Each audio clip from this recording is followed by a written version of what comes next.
शेतकऱ्यांसाठी आजच्या सर्वात मोठ्या टॉप आणि ठळक बातम्या आपण या ठिकाणी पाहतोय। पहिलीच मोठी बातमी निघते आहे, लाडकी बहीण योजनेमुळे शेतकऱ्यांची कर्जमाफी रखडली, हसन मुश्रीफांची कबुली। पुढली मोठी बातमी निघते आहे, मंत्रिमंडळात फेरबदल होण्याची शक्यता नाही, निर्णय फक्त कृषी मंत्री माणिकराव कोकाटेबाबतच, अजित पवार यांची माहिती।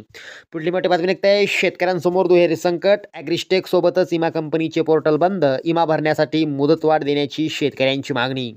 पुढली मोठी बातमी निघते आहे, चिंता वाढणार, राज्यात ऑगस्टमध्ये कमी पाऊस, मराठवाडा विदर्भात खंड पडणार, शेतकरी हातबाल। पुढली मोठी बातमी निघते आहे, लाडक्या बहिणींकडून 6,800 कोटींची वसुली होणार, योजनेत 42 लाख अपात्र लाभार्थी। पुढली मोठी बातमी निघते आहे, शेतकऱ्यांना 1 वर्षाची संपूर्ण कर्जमाफी तात्काळ देणार, मुख्यमंत्र्यांचे आश्वासन। पुढली मोठी बातमी निघते आहे, शेतकऱ्यांना ट्रॅक्टरसह कृषी अवजारांसाठी सरकारकडून 50% अनुदान, शेतकऱ्यांना दिलासा। पुढली मोठी बातमी निघते आहे, धनंजय मुंडेंच्या कार्यकाळात कृषी विभागातील खरेदी विरुद्ध याचिका, हायकोर्टाचा निर्णय आला, 1 लाखांचा दंड सुनावला।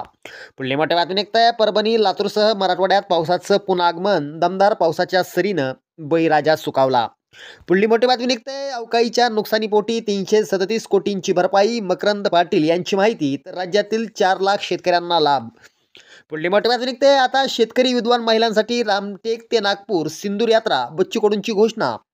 पुढली मोठी बातमी निघते आहे, मागेल त्याला सौर कृषी पंप योजनेचा परभणी जिल्ह्यात बोजवारा, आमदार राहुल पाटील यांचा आरोप।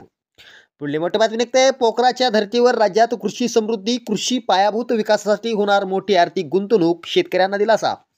पुढली मोठी बातमी निघते आहे, ऑगस्ट पावला, पीएम किसान, नमो शेतकरी आणि लाडकी बहीण या 3 योजनेचे पैसे याच महिन्यात मिळणार। शेतकऱ्यांसाठी या होत्या सर्वात मोठ्या टॉप आणि ठळक बातम्या। धन्यवाद।